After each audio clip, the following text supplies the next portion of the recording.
Hello friends, आज की इस वीडियो में मैं बताने वाला हूँ TVS RP45 की रिपेयरिंग। और इस वीडियो में मैं बताऊँगा किस तरीके से आप इसके रोलर गियर को चेंज कर सकते हैं। फ्रेंड्स, जो इसमें रोलर लगा होता है पेपर को ऊपर निकालने के लिए, उसके गियर को मैं इसमें चेंज करने वाला हूँ। सो फ्रेंड, वीडियो का एंड तक जरूर देखिएगा। चलिए वीडियो करते हैं स्टार्ट। सो फ्रेंड, सबसे पहले आपको एक गियर परचेस कर लेना है। मार्केट से ले सकते हैं, आप ऑनलाइन भी सर्च करके इसे परचेस कर सकते हैं।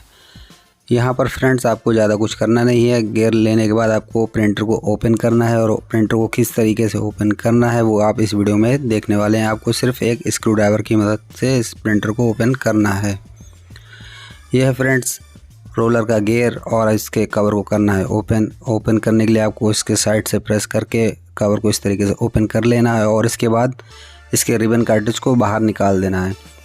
रिबन कार्ट्रिज को फ्रेंड्स बाहर निकालने के बाद आप लोगों को इसके कंट्रोल पैनल को बाहर निकाल लेना है, और जो आपके पैनल सामने जिसमें बटन्स लगे होते हैं फ्रेंड्स, वही पैनल आपको बाहर निकालना है।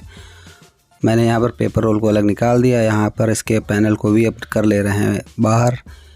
इसको बाहर निकालने के बाद फ्रेंड्स आपको दो स्क्रू इसमें जो लगे हुए हैं वो करना है ओपन। सो फ्रेंड्स, इस तरीके से कंट्रोल पैनल को बाहर निकाल लेना है। बाहर के लिए फोर्स जब आप करेंगे तो आपका कंट्रोल पैनल बाहर आ जाएगा। कुछ इस तरीके से आपको कंट्रोल पैनल को कर देना है अलग।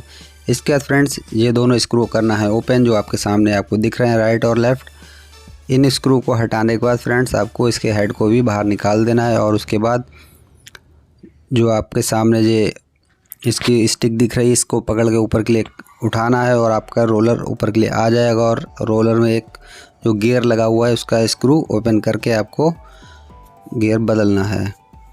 सो फ्रेंड्स, यहाँ पर मैंने स्क्रू को खोल दिया है, इसको बाहर निकाल लेना है।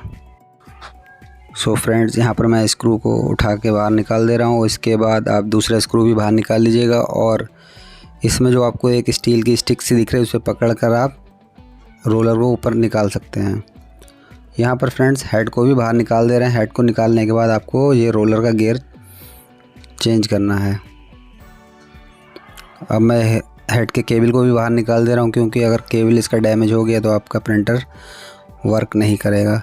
अब इसके बाद चलिए फ्रेंड्स गियर को भी निकाल दे रहे हैं बाहर। इस तरीके से ऊपर के लिए उठाकर आपको फ्रेंड्स गियर में एक स्क्रू लगा हुआ है, वो आप लोगों को दिख रहा होगा। यहाँ पर स्क्रू ड्राइवर से आपको इसको ओपन कर लेना है। इसको ओपन करने के बाद फ्रेंड्स आपको गियर इसमें लगा देना है। और एक बात का और ध्यान रखें फ्रेंड्स, गियर में एक कट बना होता है, कट के हिसाब से उसको सेट करके इसमें लगाना है।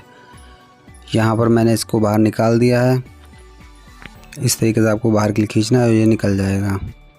सो फ्रेंड्स, टूटा हुआ गियर मैंने बाहर निकाल दिया है, और जिस तरीके से आपने गियर निकाला है उसी तरीके से आपको गियर का कट दे के यहाँ पर सेट करना है। गियर सेट होने के बाद फ्रेंड्स इसके ऊपर एक स्क्रू लगा हुआ है, वो भी आपको वापस बिल्कुल वैसे ही लगा देना है। अगर आप स्क्रू नहीं लगाएंगे तो ये प्रिंटर प्रिंटिंग करते टाइम बाहर गियर निकाल सकता है। सो फ्रेंड्स, मैं यहाँ पर इसके स्क्रू को वापस लगा दे रहा हूँ। इसी तरीके से आप लोग भी स्क्रू को टाइट कर लीजिएगा। स्क्रू को ठीक से टाइट कर दीजिएगा, क्योंकि जब ये मूवमेंट करेगा तो स्क्रू इसके बाहर आ सकता है। यहाँ पर मैं इसके स्क्रू को ठीक से टाइट कर दे रहा हूँ। इसके बाद आपको इसे फिर से बिल्कुल वैसे ही पहले की जैसे सेट करना है। यहाँ पर मैंने इसके गियर को चेंज कर दिया है। अब वापस इसको प्रिंटर को कर दे रहे हैं सेट, और आपको ज़्यादा कुछ करना नहीं है। वापस वही दोनों स्क्रू लगा देने हैं, हेड को वापस फिर से सेट कर देना है, और कंट्रोल पैनल को कर देना है फिर से सेट। यहाँ पर ये प्रिंटर सेट हो चुका है। अब मैं इसमें स्क्रू इसके वापस लगाने वाला हूँ।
यहाँ पर हमारे प्रिंटर के दोनों स्क्रू ठीक से लग चुके हैं और इसके बाद चलिए अब हेड को भी वापस फिर से फिक्स कर दे रहे हैं। और इस बात का ध्यान रखिएगा फ्रेंड्स कि हेड का केबल जिस जगह पर लगा हुआ था, जिस तरीके से लगा था उसी तरीके से लगाइएगा। अगर हेड का केबल पलट के लग जाएगा तो हो सकता है आपका प्रिंटर शॉर्ट हो जाए या वर्क नहीं करेगा।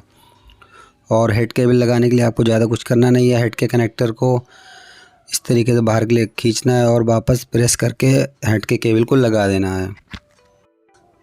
यहाँ पर मैंने हेड के केबल को वापस लगा दिया है। चलिए हेड को वापस इसके पोजीशन पे सेट कर दे रहे हैं और आपको यहाँ पर एक क्लिप मिलेगा जो आपको थोड़ा सा प्रेस करके यहाँ पर आपको हेड को इंसर्ट करना और हेड आपका सेट हो जाएगा। यहाँ पर इस तरीके से हल्का सा फोर्स करके आप हेड को सेट कर दीजिए। यहाँ पर आपका हेड सेट हो जाएगा।